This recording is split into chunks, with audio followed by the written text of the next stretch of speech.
Je m'appelle Adrien, j'ai 26 ans et je travaille depuis 3 ans dans une société d'assurance au cœur de Lyon. Chaque matin, je prends le tram à Bellecour, un café à la main, les écouteurs dans les oreilles, en essayant de me convaincre que la routine n'est pas une prison. Je n'ai jamais été un homme passionné par mon travail. Je suis efficace, ponctuel, discret. Bref, l'employé idéal pour un patron qui aime le silence plus que le talent. Et ce patron, c'est Marc Delcourt.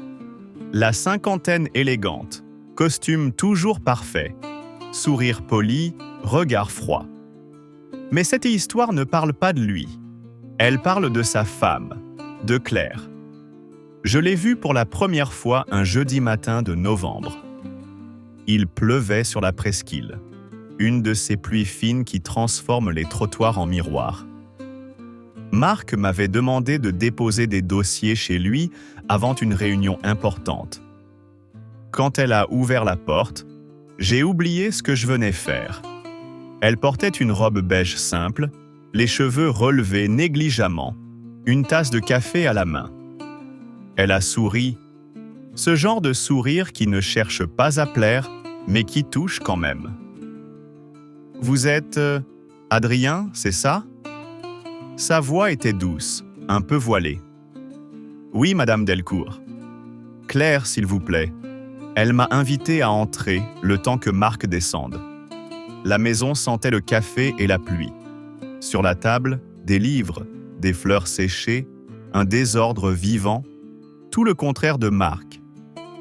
Elle a ri en voyant que je fixais une vieille photo sur le mur. Lyon en 1985. C'est mon père qui l'avait prise. Il disait toujours que la ville a 2 visages, un pour les touristes et un pour ceux qui ont le cœur brisé. Je n'ai rien répondu. J'ai juste pensé que j'aurais voulu appartenir à la 2e catégorie, juste pour parler avec elle un peu plus longtemps. Marc est finalement apparu, l'air pressé, m'a pris les dossiers sans un mot. Je suis reparti sous la pluie, mais avec une étrange sensation, celle d'avoir aperçu quelque chose de rare. Quelque chose qui allait changer ma vie. Quelques semaines ont passé. L'hiver s'est installé à Lyon, avec son ciel gris et ses trottoirs glacés. Marc venait souvent au bureau avec des dossiers signés à la main, des dossiers que, je le savais, il n'avait pas écrits seul. Un matin, en les déposant sur mon bureau, il a dit « C'est Claire qui les a corrigés. Elle s'ennuie à la maison, alors elle m'aide parfois. » Son ton était banal, presque distrait. Mais à ce moment-là, mon cœur s'est serré. Elle pensait à moi. Ou plutôt, je voulais croire qu'elle pensait à moi. Quelques jours plus tard, un mail est arrivé. « Bonjour Adrien, je suis Claire Delcourt. Marc m'a parlé d'un rapport que vous deviez finaliser.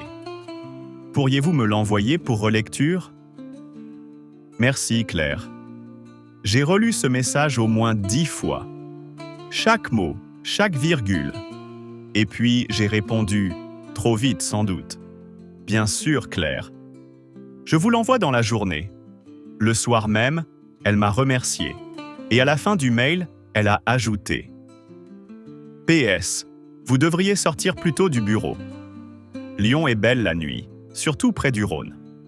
Je n'ai pas dormi cette nuit-là. Le lendemain, j'ai suivi son conseil. Je me suis promené au bord du fleuve. Le vent était froid, les réverbères reflétaient la lumière sur l'eau. Et puis, comme dans un rêve, je l'ai vue, assise seule sur un banc, manteau beige, regard perdu. « Je savais que vous viendriez », a-t-elle dit sans même se retourner. Je me suis assis à côté d'elle. « Vous venez souvent ici ? Quand j'ai besoin de silence ?» Marc déteste le silence. Il le remplit toujours de mots inutiles. On a parlé longtemps. De tout, de rien, de la pluie, des livres, des gens qu'on n'ose pas aimer. Elle m'a raconté qu'elle avait voulu être photographe, qu'elle adorait les matins où Lyon se réveille lentement. Et moi, j'ai juste écouté. Quand elle s'est levée pour partir, elle m'a dit « Ne cherchez pas à me revoir. Mais si le hasard le veut, je ne lui résisterai pas. Elle est partie, me laissant seul avec le Rhône et un cœur qui battait trop fort. Je n'ai pas cherché à la revoir. Mais le hasard, lui, a fait son travail. Un après-midi de janvier, Marc m'a demandé de lui apporter un contrat à signer, chez lui encore une fois. Je me suis retrouvé devant la même porte, le même parfum de café et de pluie. Mais cette fois, c'est elle qui m'a ouvert, seule. Marc est à Paris pour 2 jours, m'a-t-elle dit calmement. J'ai hésité une seconde. Elle a remarqué. Vous pouvez entrer, Adrien ? Ce n'est qu'un café. On s'est assis dans le salon. Le même désordre charmant, la même lumière douce. Elle m'a parlé de ses photos, de ses voyages, de ses doutes.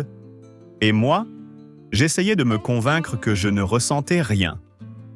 Mais à un moment, elle s'est tue. Son regard s'est posé sur moi, longuement, sans mots. Puis, elle a dit très doucement, « Vous savez, parfois, on passe des années à vivre avec quelqu'un sans jamais être vu. Et puis un jour, un inconnu vous regarde, et vous existez. » Je crois que c'est à cet instant-là que tout a commencé. Pas un geste, pas un baiser, juste ce regard qui disait tout. Et pourtant, c'était déjà trop tard pour faire marche arrière.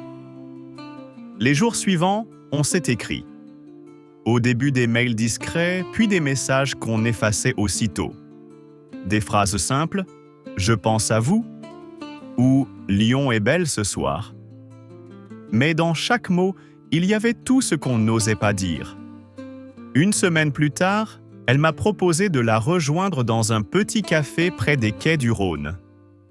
Quand je suis arrivé, elle lisait, une écharpe autour du cou, le visage fatigué mais lumineux. « Vous êtes en retard », m'a-t-elle dit en souriant.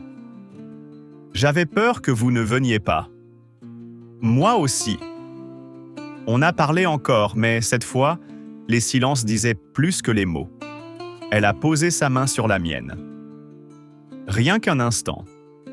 Un geste minuscule, mais il a fait trembler tout ce que j'étais.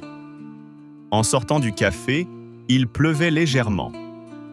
Elle a levé les yeux vers le ciel et murmuré « Tu vois, même le ciel hésite à nous juger. Ce soir-là, j'ai compris qu'on ne contrôlait plus rien. On s'était laissé glisser dans quelque chose de trop fort, trop fragile, trop vrai. Notre histoire a duré des mois. Des rendez-vous volés entre 2 réunions, des messages écrits puis effacés, des promenades nocturnes où personne ne nous voyait. Lyon devenait notre secret. Je connaissais ses gestes par cœur. La façon dont elle remettait une mèche derrière son oreille, le petit rire qu'elle avait quand elle voulait cacher sa tristesse. Elle disait souvent « Je ne sais pas si ce que je fais est bien, mais pour une fois dans ma vie, je veux ressentir quelque chose de vrai. » Je savais que c'était dangereux. Mais chaque fois que je la voyais, le reste disparaissait. Le monde entier se réduisait à sa voix, à sa présence. Un soir, alors que nous marchions sur les quais du Rhône, elle s'est arrêtée. « Adrien, promets-moi une chose. Si un jour tout s'effondre, ne cherche pas à me sauver. Laisse-moi tomber seul. » « Pourquoi tu dis ça ? Parce que je sais comment les histoires comme la nôtre se terminent. » Je n'ai pas répondu. Mais je sentais déjà, quelque part au fond de moi, que le compte à rebours avait commencé. Tout a changé un matin de mai. Marc est arrivé au bureau plus tôt que d'habitude. Son visage était fermé, ses gestes brusques. Il m'a fait appeler dans son bureau. Je me souviens encore de la chaleur étouffante dans la pièce, du bruit de la pluie dehors. « Adrien, ma femme semble préoccupée ces derniers temps. Elle reçoit des messages étranges, des appels qu'elle cache. Tu ne saurais rien à ce sujet ?» J'ai senti le sang quitter mon visage. « Non, monsieur, rien du tout. » Il m'a fixé longuement, sans parler. Puis il a souri. ce sourire froid qui m'avait toujours mis mal à l'aise. Bien sûr, tu es un bon employé, Adrien. Loyal. Continue comme ça. Ce soir-là, je n'ai pas osé lui écrire. Elle non plus. Pendant une semaine entière, le silence est devenu notre seul langage. Puis, un vendredi soir, elle m'a envoyé un message. Ne viens plus. Il sait, ou il devine, peu importe. Il a ce regard, celui d'un homme qui se prépare à détruire ce qu'il ne comprend pas. J'ai essayé de l'appeler. Elle n'a pas répondu. Le lendemain, j'ai attendu devant leur maison, sous la pluie, sans bouger. Elle est sortie, un sac à la main, le visage pâle. Nos yeux se sont croisés. Elle m'a simplement dit « Pars, Adrien, pour ton bien, pour le mien. » Et elle est montée dans un taxi. Je ne l'ai plus jamais revue. Les mois ont passé. Le temps a fait ce qu'il sait faire de mieux, effacer sans vraiment guérir. Marc a quitté la société quelques semaines après leur départ.